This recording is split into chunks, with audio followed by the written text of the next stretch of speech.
Hello friends, आप सभी का हमारे YouTube channel exam time IQ पे स्वागत है। आज है 18 मई 2020 और 18 मई के सारे करंट अफेयर्स में आप सभी के लिए इस वीडियो के माध्यम से ले आया हूं। तो आप सभी इस वीडियो को ध्यान से देखिए और पूरा देखिए, क्योंकि मैं सभी प्रश्नों का डिटेल में आंसर बताऊंगा। और जो भी फ्रेंड्स अभी तक हमारे इस चैनल एग्जाम टाइम IQ को सब्सक्राइब नहीं किए हैं तो कृपया सब्सक्राइब भी कर ले। तो आज का पहला प्रश्न देखते हैं। Landing craft utility ship INLU L57 को भारतीय नौसेना में कहाँ कमीशन किया गया है? तो पोर्ट ब्लेयर केंद्र शासित प्रदेश अंडमान एंड निकोबार की राजधानी भी है, और यहीं पे पोर्ट ब्लेयर में ही INLCU 57 जहाज को कमीशन किया गया है। यह जहाज garden reach ship builder and engineers द्वारा बनाया गया है। इस जहाज की कमान लेफ्टिनेंट कमांडर हर्षवर्धन वेणुगोपाल को सौंपी गई है, और यह जहाज 160 सैनिकों को एक बार में ले जाने में सक्षम है। INLCU L57 जहाज। अगला प्रश्न है अब, MIRAHD कोविड-19 डैशबोर्ड किस संस्थान द्वारा विकसित किया गया है? तो IIT गांधीनगर ने इस डैशबोर्ड को विकसित किया है। क्या है यह डैशबोर्ड? तो यह डैशबोर्ड शहरी पैमानों पर जानकारी प्रदान करता है।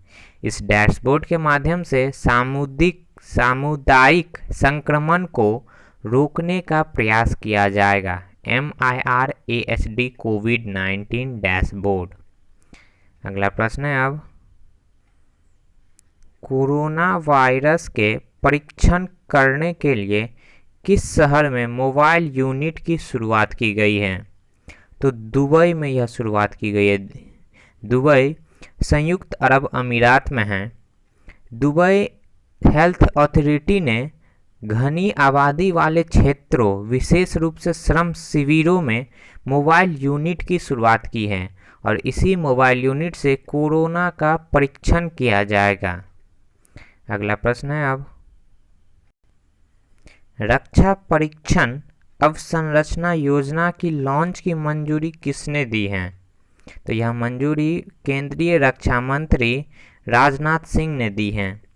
यह योजना 5 साल के लिए है, और 5 साल में इस योजना में 400 करोड़ रुपए खर्च किए जाएंगे। इस योजना के तहत घरेलू रक्षा और एयरोस्पेस निर्माण को बढ़ावा मिलेगा। 5 साल में 400 करोड़ रुपया रक्षा परीक्षण अवसंरचना योजना के तहत खर्च होंगे। अगला प्रश्न है अब 5वां, विश्व दूरसंचार सूचना समाज दिवस कब मनाया जाता है? तो यह दिवस प्रत्येक वर्ष 17 मई को मनाया जाता है, और इस वर्ष 2020 का थीम है connect 2030 ICT for the SDG का मतलब हो गया सस्टेनेबल डेवलपमेंट गोल। थीम हो गया 2020 का connect 2030 ICT for the sustainable development goal. यह दिवस प्रत्येक वर्ष 17 मई को मनाया जाता है, और इसे मनाने की शुरुआत 1969 से हुई थी। 1969 से हुआ था। अगला प्रश्न 6 है, कोरोना योद्धाओं की सुरक्षा के लिए थर्मल कोरोना कॉम्बैट हेडगियर किसने शुरू की है? तो दिल्ली पुलिस द्वारा यह शुरू किया गया है। क्या है यह थर्मल कोरोना कॉम्बैट हेडगियर? तो यह उपकरण पुलिस कर्मियों को 10 से 15 मीटर की दूरी से लोगों के तापमान का पता लगाने में सक्षम है। Thermal corona combat headgear Delhi police द्वारा शुरू की गई है। अब दिल्ली द्वारा शुरू की गई है, तो अभी दिल्ली के मुख्यमंत्री हैं अरविंद केजरीवाल, और दिल्ली के उपराज्यपाल हैं अनिल बैजल। बढ़ते हैं अगला 7वां प्रश्न की ओर। रोबर्टो अजेवेडो ने किस संगठन के महानिर्देशक पद से इस्तीफा दे दिया है? तो इन्होंने WTO के महानिर्देशक पद से इस्तीफा दे दिया है। WTO वर्ल्ड ट्रेड ऑर्गेनाइजेशन, विश्व व्यापार संगठन। इनका कार्यकाल अगले साल अगस्त 2021 में समाप्त होने वाला था, लेकिन इन्होंने 1 वर्ष पूर्व ही यह पद छोड़ने का निर्णय ले लिया है। अब 31 अगस्त 2020 को ये लास्टली फाइनली इस्तीफा दे देंगे।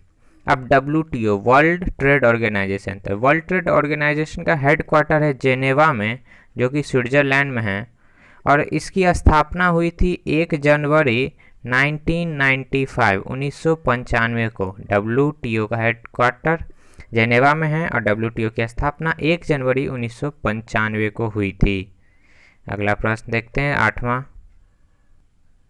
हाल ही में प्रोफेसर अनीसुज्जमान का निधन हो गया, वे किस देश के नागरिक थे?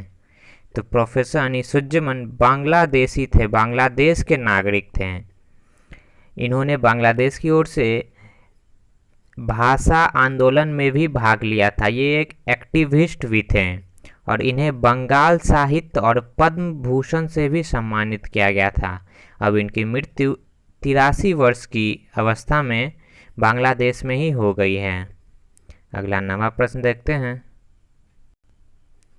ARCI वैज्ञानिकों ने किस संगठन के साथ मिलकर अगली पीढ़ी के बायोडिग्रेडेबल मेटल इम्प्लांट विकसित किया है?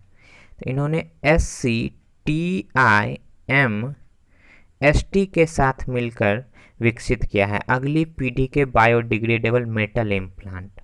तो SCTIMST का पूरा नाम हो गया श्री क्षेत्र ट्रिन्यूल इंस्टीट्यूट ऑफ मेडिकल साइंसेज, और ARCI का पूरा नाम हो गया advance research centre for powder metallurgy and new material. यह मेटल प्लांट लौह मैग्नीज आधारित मिश्र धातु से बना हुआ है, लौह मैग्नीज आधारित मिश्र धातु। अब क्या है यह अगली पीढ़ी के बायोडिग्रेडेबल मेटल प्लांट? तो बायोडिग्रेडेबल सामग्री प्रत्यारोपण चिकित्सा में भाग लेते हैं और फिर मानव शरीर में किसी भी प्रत्यारोपण अवशेषों को छोड़ने के बिना यांत्रिक अखंडता बनाए रखता है। 10वां अगला प्रश्न देखते हैं। जम्मू एंड कश्मीर बैंक के MD कौन नियुक्त हुए हैं? तो जुबैर इकबाल जम्मू कश्मीर बैंक के MD नियुक्त हुए हैं। इनका कार्यकाल 3 साल का होगा, अगले 3 साल के इन्हें नियुक्ति मिली है। और जम्मू कश्मीर बैंक के CEO हैं RK चिब्बर, CEO हो गए RK चिब्बर, और मैनेजिंग डायरेक्टर हो गए जुबैर इकबाल। और जम्मू एंड कश्मीर बैंक का हेडक्वार्टर है श्रीनगर में। अगला प्रश्न देखते हैं 11वां नंबर। एनिमेटेड इमेज बनाने वाली वेबसाइट गिफी को किसने खरीदा है? तो फेसबुक ने गिफी को पूर्ण रूप से खरीद लिया है। फेसबुक ने गिफी को $400 मिलियन में खरीद लिया है। गिफी के फाउंडर हैं एलेक्स चुंग एंड जेस कोक। फेसबुक द्वारा खरीदा गया है। तो फेसबुक के CEO हैं मार्क जकरबर्ग।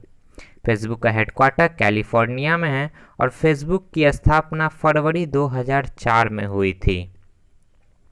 तो आप सभी को आज का यह वीडियो देखने के लिए बहुत बहुत धन्यवाद। कृपया हमारे इस वीडियो को आप अपने सभी व्हाट्सएप, फेसबुक या फिर फ्रेंड सर्कल में शेयर करें, जिससे कि सभी को फ़ायदा हो। और आप हमारे इस YouTube channel exam time IQ को भी सब्सक्राइब कर लें। धन्यवाद।